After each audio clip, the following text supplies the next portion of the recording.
Hello students. G2025 mains का ये question है स्ट्रेट लाइन का। इसको करते हैं, चलिए। देखो इसमें क्या दिया हुआ है, एक डायग्राम से समझते हैं।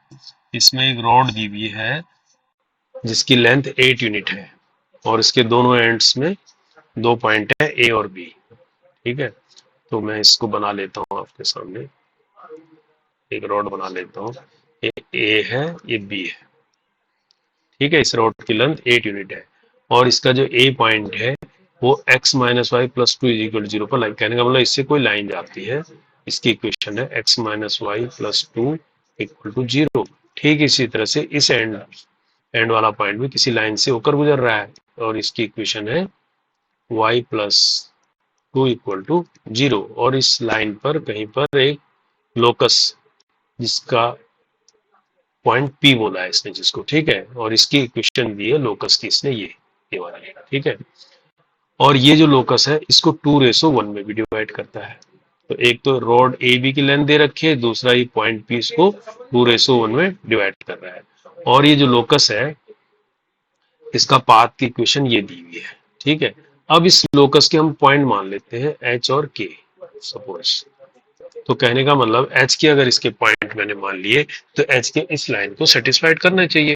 तो मैं ये मान लेता हूं, अगर ये एच के इसके पॉइंट है तो लोकस क्या कहलाएगा, लोकस कहलाएगा ऐसा 9x² की जगह हो जाएगा h², है ना, प्लस अल्फा y² की जगह होगा k² प्लस बीटा xy की जगह हो जाएगा hk।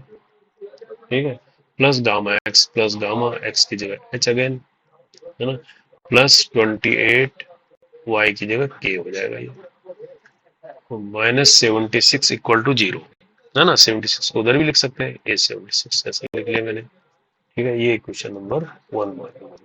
तो इस तरह का हो जाएगा लोकस अगर एच के इस पॉइंट पर को मानते हैं कोऑर्डिनेट पी के, है ना, क्योंकि ये भी इससे जाएगा। अब हमें देखो इन चीजों को करने के लिए क्या क्या दिया। अब ए के में कोई कोऑर्डिनेट मान लेता हूँ, ए के कोऑर्डिनेट है x1 y1। ठीक है, तो बी के कोऑर्डिनेट मान लीजिए x2 y2 है।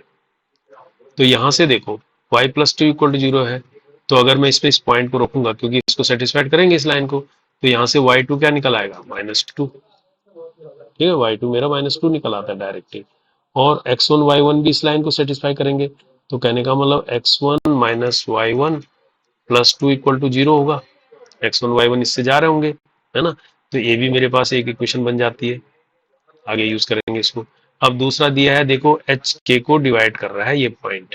अब मतलब ये मैं ऐसे मान लू ये ए है, ये बी है, तो ये पी है मेरे पास। पी के कोऑर्डिनेट मैंने माने एच के, ए के मान रहा हूं मैं x1 y1 और बी के कोऑर्डिनेट x2 और y2 मैं निकाल चुका हूँ, y2 मेरा -2 है। यहाँ तक समझ में आ गया। अब ये डिवाइड कर रहा है 2:1 में, तो h क्या हो जाएगा, h हो जाएगा m1x2 plus m2x1 upon m1 plus m2। तो ये निकल आता है 2x2 प्लस x1 अपॉन 3। इसी तरह से k निकल आएगा क्या, -4 प्लस y1 ही होगा ना, ये 2 टू जा 4, ये 1 इंटू y1 अपॉन 3। तो यहाँ से y1 निकल आता है, देखो y1 k की फॉर्म में निकल आएगा 3k प्लस 4। ठीक है, y1 निकल आया। अब मैं इस y1 को अगर यहाँ पुट करता हूँ इक्वेशन नंबर 1 में, यहाँ से x1 निकल आएगा। अब फ्रॉम इक्वेशन नंबर 1 से क्या आएगा, x1 minus y1 3k minus 4 plus 2 equal to 0। तो ये -2 हो जाएगा, तो x1 उस तरफ चला जाएगा तो 3k प्लस 2 आ जाएगा। तो x1 भी निकल आया, y1 भी निकल आया, x1 भी निकल आया, है ना। और y2 मेरे पास है। अब मुझे चाहिए x2 निकालने के लिए इस इक्वेशन पर आ जाओ, इक्वेशन 2 फ्रॉम 2 से क्या करता हूँ मैं, x2 निकालता हूँ ना, तो 2x2 इसको ऐसे लिख सकते हैं plus x1 is equal to 3h, है ना। अब x1 की वैल्यू यहाँ रख देता हूँ, तो ये आ जाएगा 2x2 plus 3k plus 2 equal to 3h।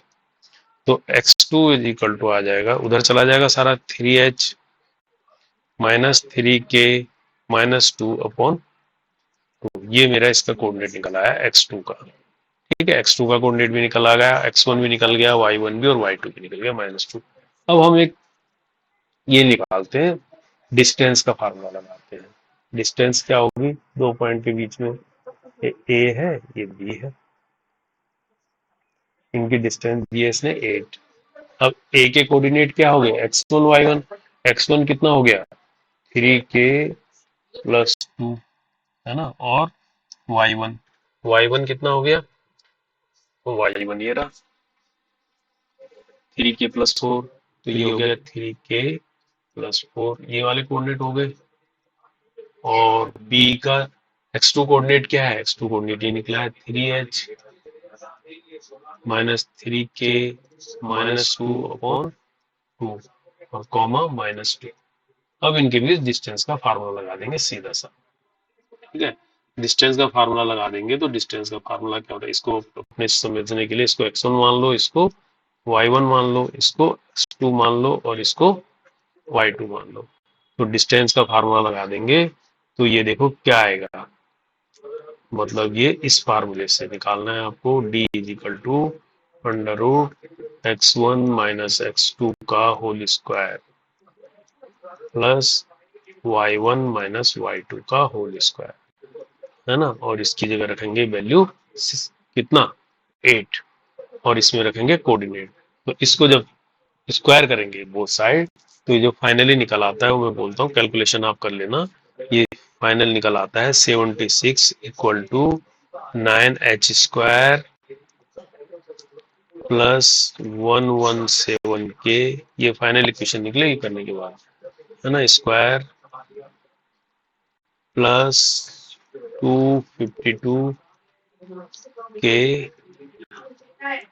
Minus 54h और माइनस 36h, ये इक्वेशन निकलती है ना। अब इसमें देखो हमें तो इससे कंपेयर करना है ना 1 से, 76 भी है यहाँ पर, तो यहाँ पर 9 को थोड़ा कॉमा ले लेंगे तो इसके अंदर आ जाएगा h स्क्वायर और ये 39 जा होता है 170 13k स्क्वायर प्लस 9 28 आ जाएगा 28k माइनस 9 छक्का 54 6h, 9 चक्को 36 4h, ये आ जाएगी हमारी इक्वेशन, है ना। तो ये इक्वेशन नंबर हमारी 3 है। अब इसको कंपेयर कर लो, कंपेयर 1 एंड 3। तो इससे देखो क्या होता है, अल्फा चाहिए ना, अल्फा क्या k स्क्वायर, तो अल्फा कितना हो गया 13, है ना। और बीटा, बीटा एच के का कोफिशिएंट है, एच के कितना -6 हो गया ये, है ना। और आया गामा, गामा किसका कोफिशिएंट है, एच का, कितना है -4। अब हमने निकालना क्या है, alpha minus beta minus gamma, ये तो निकालना है 13, तो माइनस की जगह हो गया प्लस, प्लस हो जाएगा ना, माइनस माइनस प्लस और ये +4, तो 6 4 10 23 23, तो यही आंसर आ जाएगा 23, इसका आंसर होगा ये वाला। तो ठीक है, इसके बाद ये कैलकुलेशन है, थोड़ा सा लेंदी है बट इसको तरीके से करोगे थोड़ा माइनस प्लस का ध्यान रखते हुए तो फाइनली इस तरह की इक्वेशन निकलेगी आपके पास। ठीक है, ओके, थैंक यू।